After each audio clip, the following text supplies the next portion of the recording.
Hello, this is John Ricciutti, and welcome to Faces of the Mainline. And our guest today at Radnor Studio 21 and Mainline Public Television is Joe Morinelli. Joe is the founder of Radio Italia International.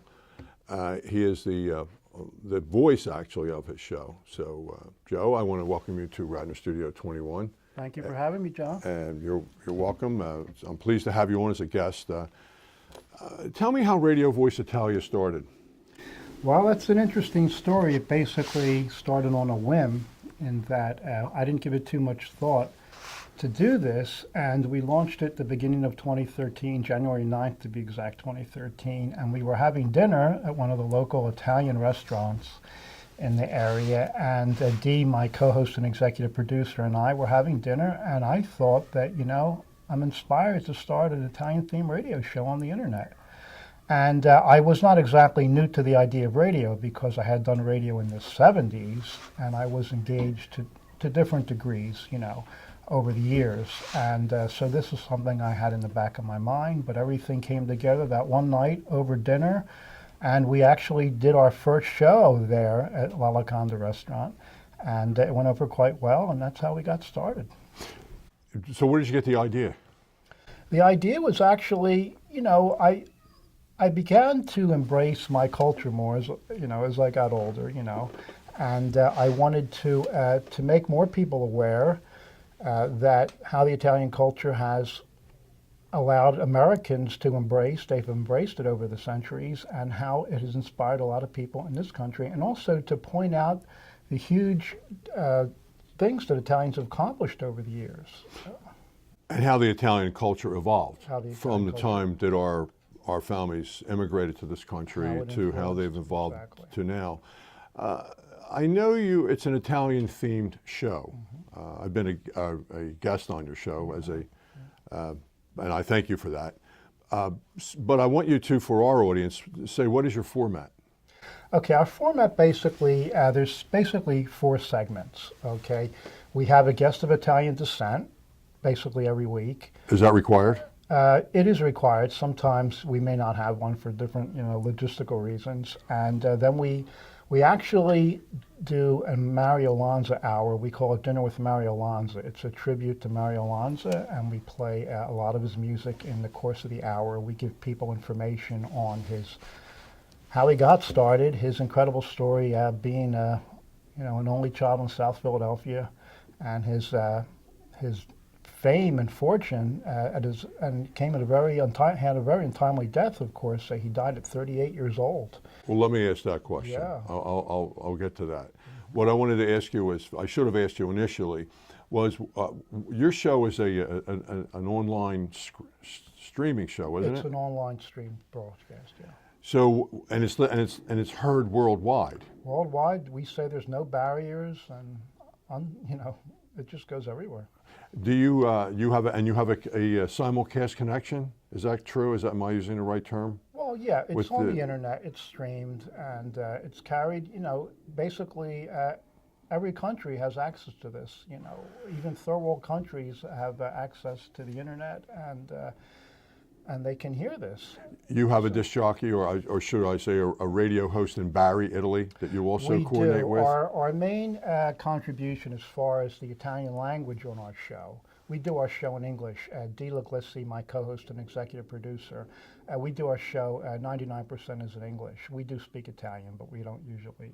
But it's heard in Italy. It's heard in Italy, and a good example is Marco Greco from Bari, Italy. We connected with him. We went to Italy in 2015. We spent about a month there, and we got a pretty good education at my first time in Italy. So I incorporated a lot of what I learned in a short period of time into the show, which I think was very advantageous.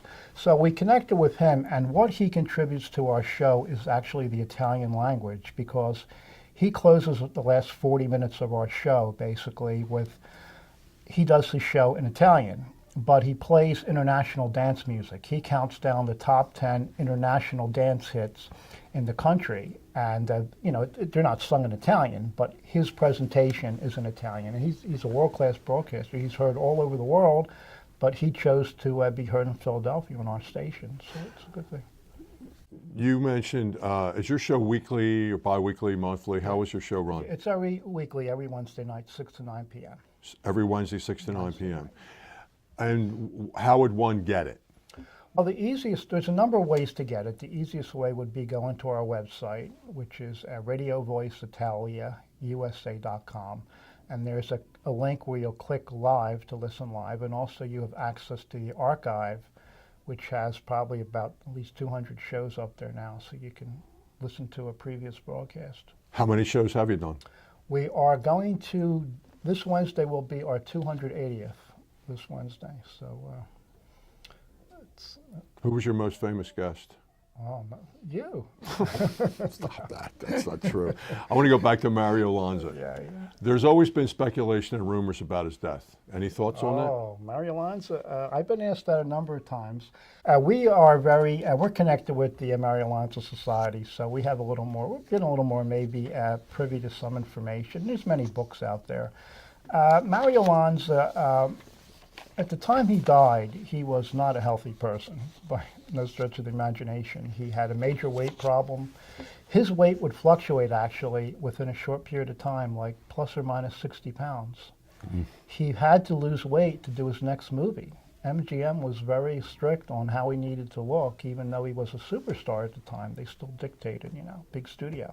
So he would go to he would go to a farm, and he would be there for a weekend, and he would actually, apparently he would lose like 50, 60 pounds. He'd put on a rubber suit, and he would sweat for the entire weekend, and he would lose the weight. So he was not healthy, and right before he had the heart attack, which was in Italy, he was extremely overweight again. He had edema, he had circulatory problems.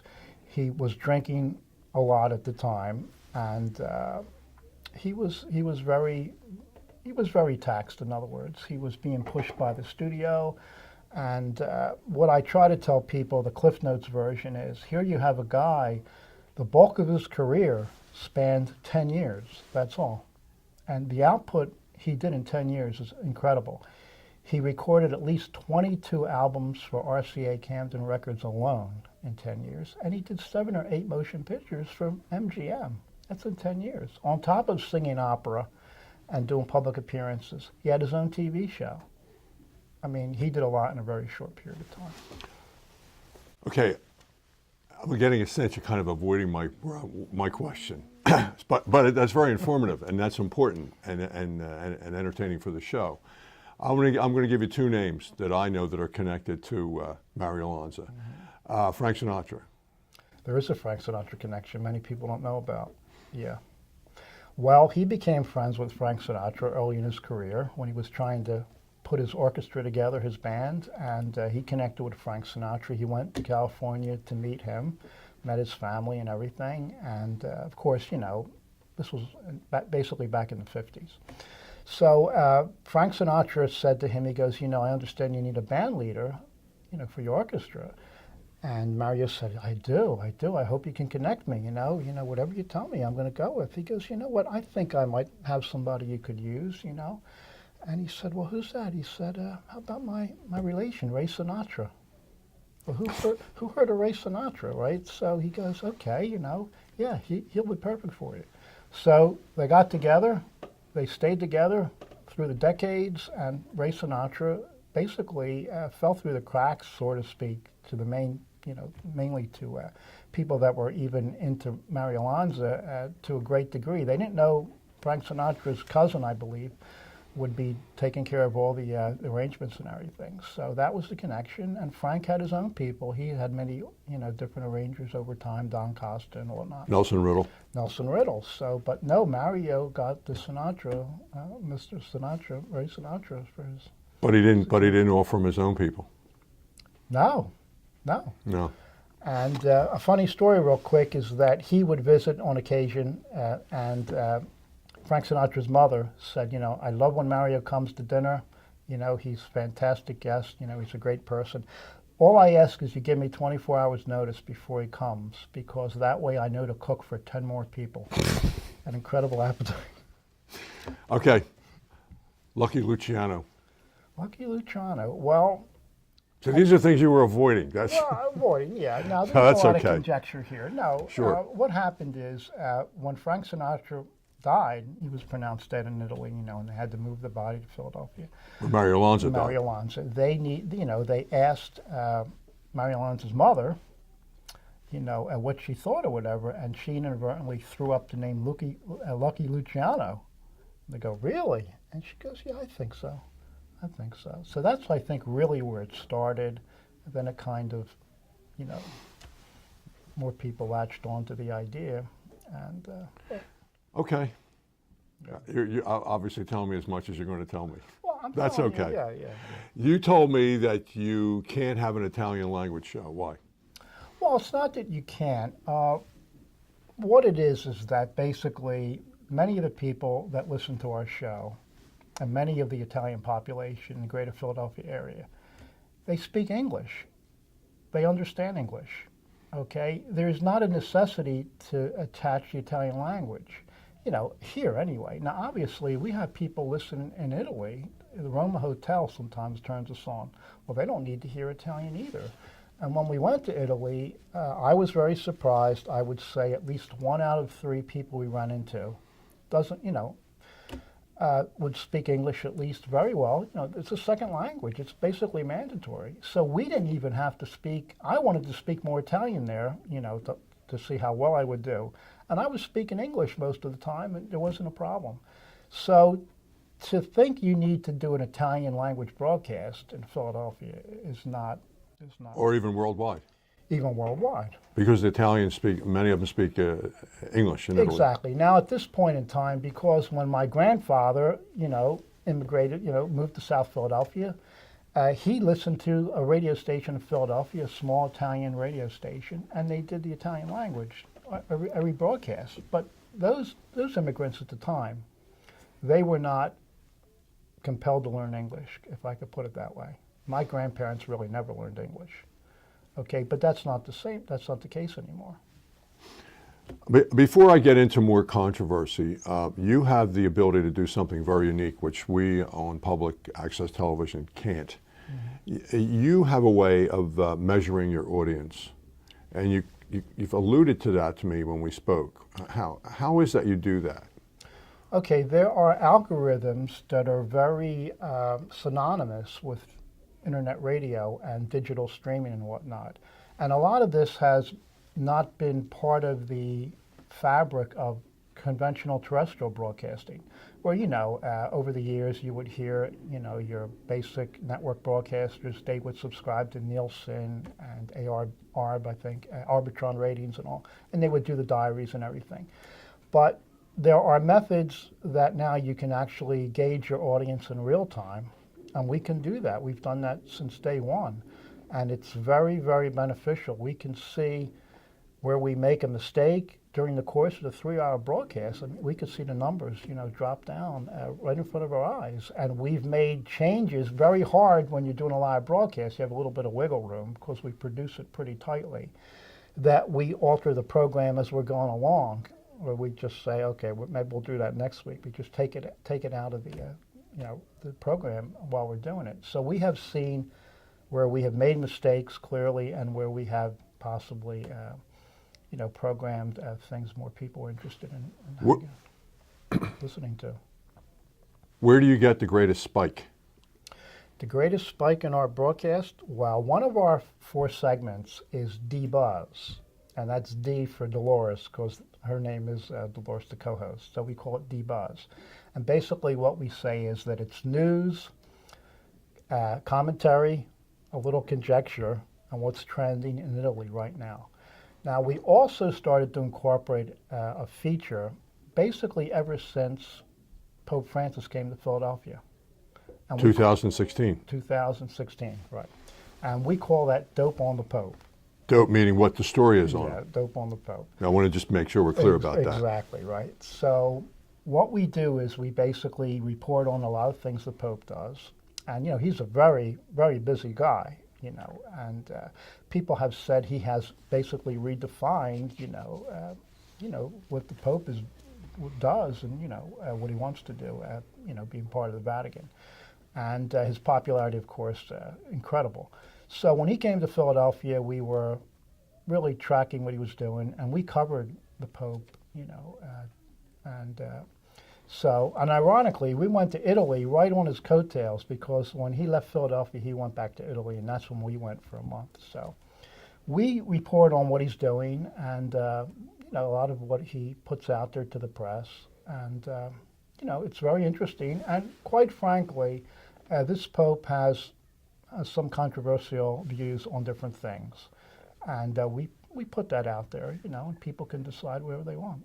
And those become the topical issues. I'm sure those issues surrounding divorce, exactly, homosexuality in the church. Exactly, yeah. Yeah, his views on homelessness.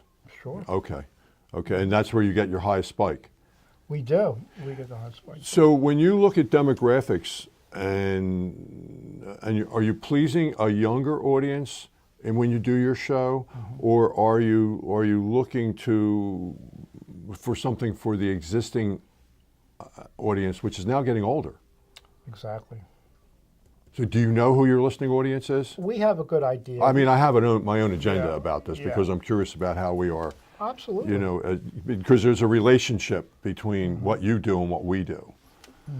So how do you tell me about that? Well, we try to look at demographics, and things seem to be changing at a very rapid pace. And basically, we try to engage the younger audience, that coveted 18 to 34 demographic, and we try to engage them, and they tend to tune in for the last hour of the show to listen to Marco Greco, which is interesting. So we try to get them engaged there. As far as our Mario Lanza hour, Dinner with Mario Lanza, that basically we have an older audience, listens to that. But our goal there is to introduce younger people to Mario Lanza, people that want to get interested in opera and singing, and get inspired by Mario Lanza. That's one of our main goals. As far as our news from Italy, it's probably a mixture of various age groups. We talk about things going on in Italy, even politically, because they have a lot going on. They have like 5 or 6 parties there. Yes. So you know what I mean. And Berlusconi, you may have heard of. Oh, sure, he's their cable guy. Talk about another controversial. Sure. Okay. So anyway, so we tend to give information where maybe someone is thinking of visiting Italy, like I finally did in 2015, what you might be in for, what's the climate in Italy. And then different things of interest and the art world. And so we try to appeal to a broad cross-section. We have a similarity in that you have an opinion about the future of commercial radio. Oh, yeah. And I think that we share that similarity, because we believe that what we produce is actually better than commercial television. We do. I think what we do, what we produce here is anyway, because we are informational, educational, and entertaining. But what do you see as the future of commercial radio? Well, commercial radio has been changing rapidly, I'd say, at least over the past 10 years. And one of the problems with terrestrial radio, which is conventional radio, where you have a transmitter, a very high electric bill, you have a lot of real estate with your towers and everything, right? You have you employ many people. I believe KYW employs at least 60 people. That's a lot. And the problem is that, again, there's too many choices now as far as where advertisers can spend their money. Needless to say, years ago, there were fewer choices. You had ABC, NBC, CBS, little UHF came in there, and PBS, right?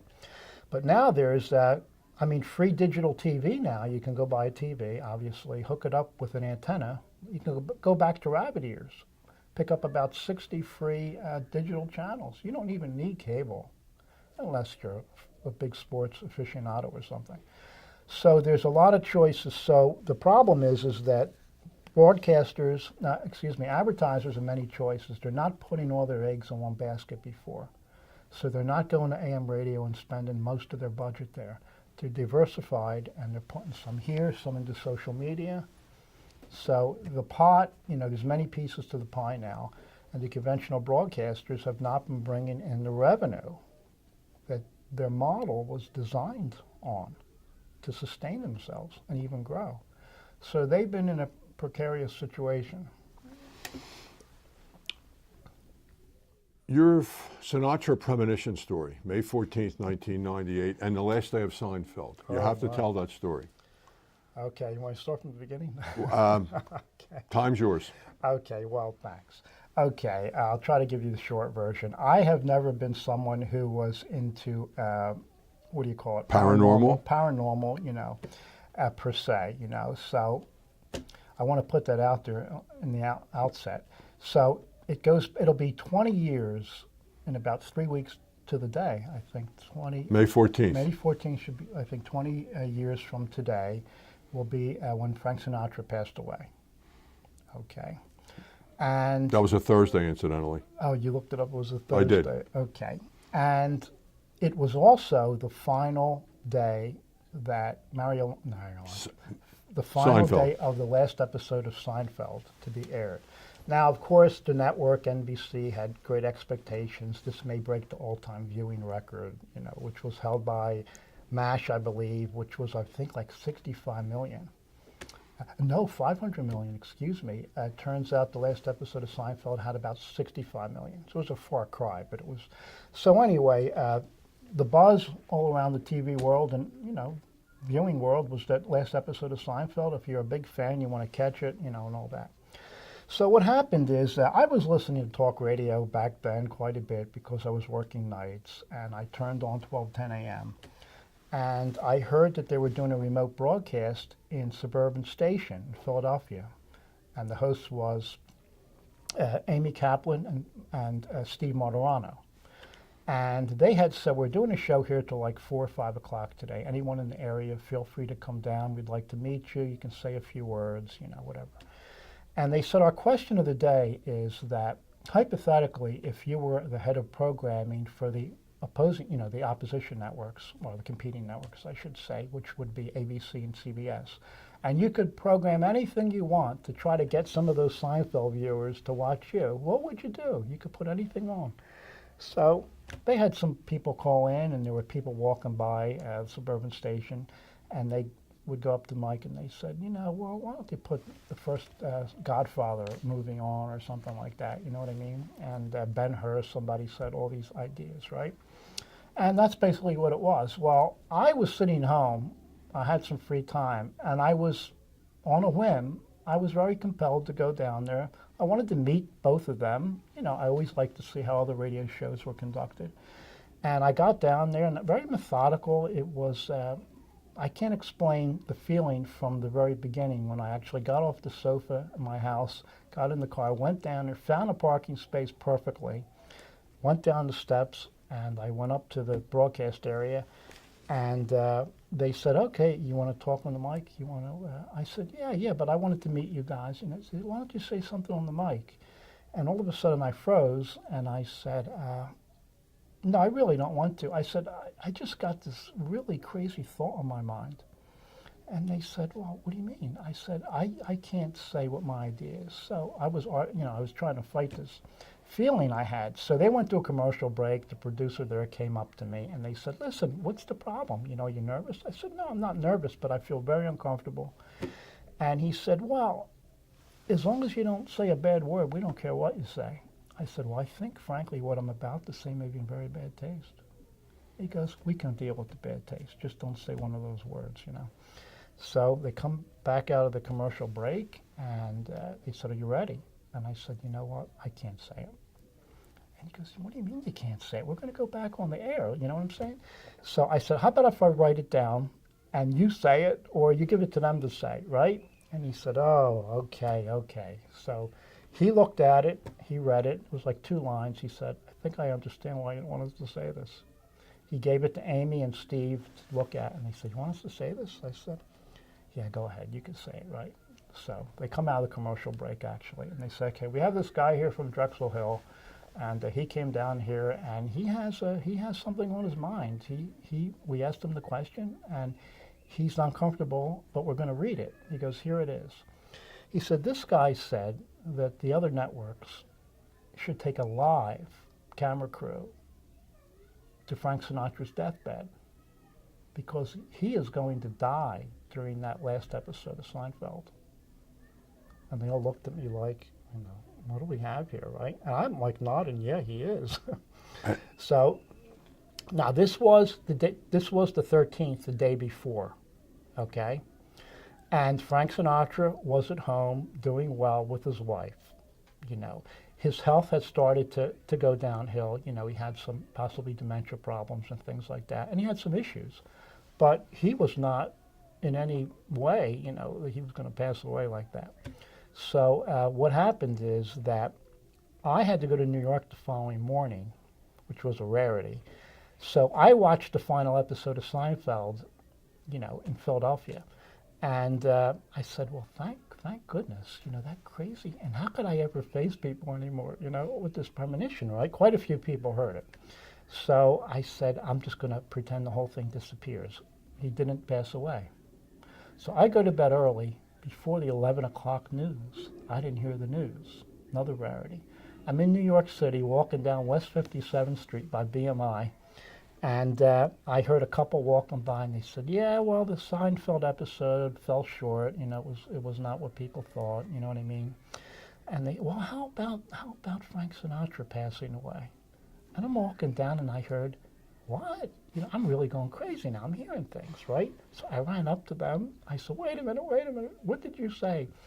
"Yeah, Frank Sinatra passed away." I said, "No, he didn't. I was watching the show. They didn't break the news, anything." They said, "No, it was on the 11 o'clock news." I said, "How could that be?" They said, "Because he died at 10:50 p.m. Pacific time, the time they aired the final episode of Seinfeld on the West Coast." So what can I tell you? Well, So there's my there you are. there And you're a book author. I'm a book, well, co-author. Co-author. Co-author, yeah. Of? Book on the history of tape recorders, basically. And it came out in 2009. It's a German publication. I hooked up with 4 Germans who didn't speak a word of English. I did most of the translation. In fact, You speak German? I don't, but I took a lot of time, you know, using your with the tools that were available to do that. And many of the recorders in the book are from my personal collection and information and advertisements and different things. So that's one of my passions, tape recorders. And obviously your Mario Lanza is a very popular time spot Mario for your Lanza? guests.